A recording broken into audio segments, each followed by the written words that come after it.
I have filed 2 claims with BP.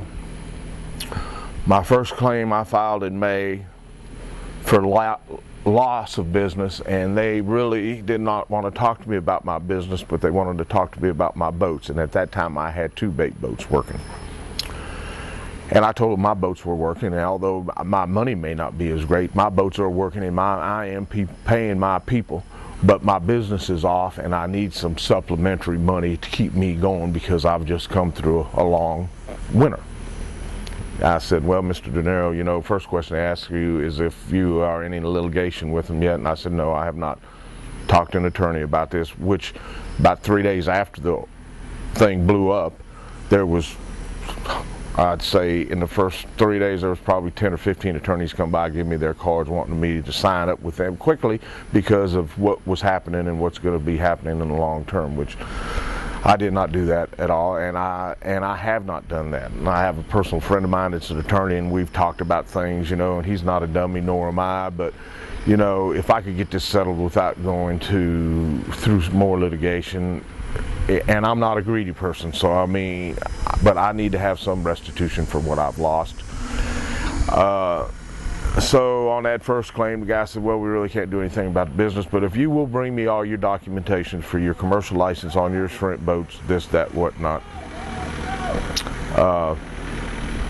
I can help you out. I can get you a $5,000 check, which I needed, so I did these things. So in the interim period of time, I probably waited about 2 or 3 weeks, and then I called and made another claim with BP, and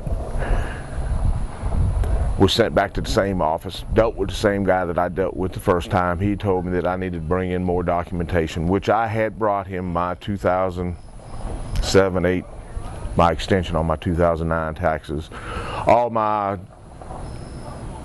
business licenses, making sure that I had a legitimate business, this, that, whatever. They wanted Z tapes from my cash register showing that I did do business, this, that, whatever. A profit and loss sheet, this and that. Well, when I went back for my second claim, the first thing out of his mouth was that he needed all these documentations again, and I said, I've already given you those, and he said they have been put in archives already somewhere, and they did not know where they were at. So I said, no problem, I made copies, I can get them again. But he said, don't come back until you get your 2009 stuff done. At the same time, I said, well, you know, really truthfully, my business grows every year, or it should grow every year. On 2007 and 2008, you can see where I'm talking about on my losses for May and June. And he said, well, I see that you did have a $6,000 loss on your 2007 taxes. And I didn't see where that was any relevant issue there because I was wiped out in Hurricane Katrina, so I'll probably get to write losses off for another 3 or 4 years because of the size of my business, okay? I said, what you need to do is look at the top line, not the bottom line. In the interim period of time, I did what they asked me to do. I got my 2009 done.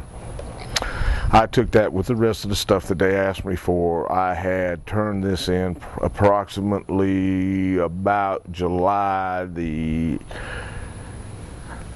I want to say it might have been around the either 3rd or 3rd of July, or it could have been even the 7th or 8th. I can't remember exactly what weekend. As of yesterday, up until the day before yesterday, which would have been Tuesday, I had not heard from them. I called them yesterday. The gentleman that I talked to in Houma, Louisiana, said that they were in the process of looking over my deal, that they had sent it to accounting, and that in August they were going to send some more checks out, and I assumed that he meant my little $5,000 allowance check, which I'm not looking for a $5,000 check. I'm looking for something that is going to justify my losses, you know, and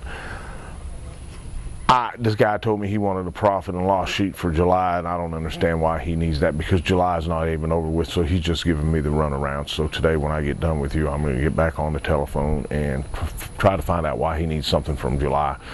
Because if he can look at my last July business that he has from my last year's business, I can tell him what I have done, and I can get a bank statement email to him from my bank and show you where I put X amount of dollars in July of last year, and I put very little money in the bank in July of this year.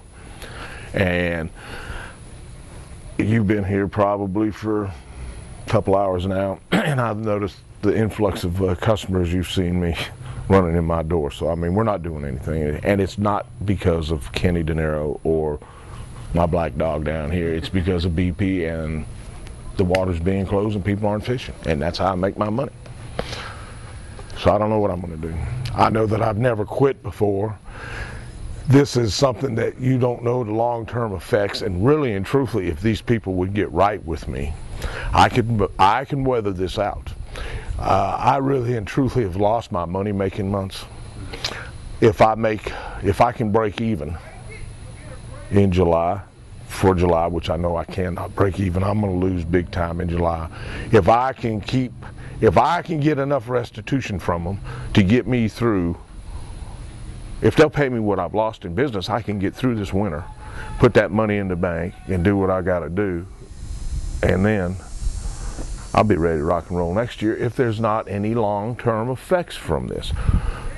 And that's something that nobody knows. I think that if they let the oil come by itself without the disbursement, it'd probably been better for us in the long run. There's pros and cons to that. They say the disbursement they put on it just makes everything sit down on the bottom, which I know it's like that's somewhat how it works. But we don't know what it's going to do to the marine life. And it doesn't know what it does to the fish. They say it's not harming the fish, but it may harm my shrimp. And because I catch shrimp for bait, they're not edible, okay? But if the fish that you catch eats the shrimp that I catch, what are you going to do with that fish if my shrimp's not edible? So nobody knows this, and nobody can give me the answer to this yet. I hope it's not as bad as what happened to the people in Alaska. It could conceivably be worse, or it could conceivably not be, you know. But those are things that I don't know. But in an interim period of time, I still have a business to run, and there's only so much diversification that I can do. You know, when I'm in the live bait business, that means I'm in the live bait business. I mean, I've been selling some dead bait, but it's just, I mean, I took in $214 yesterday, and that was $4 worth of dead bait and $15 worth of live bait, which was $19. The rest was in gas, which was, there's not much there, and some beer sales and a little bit of ice. So I mean, $214 a day that's not going to pay my power bill at the end of the month.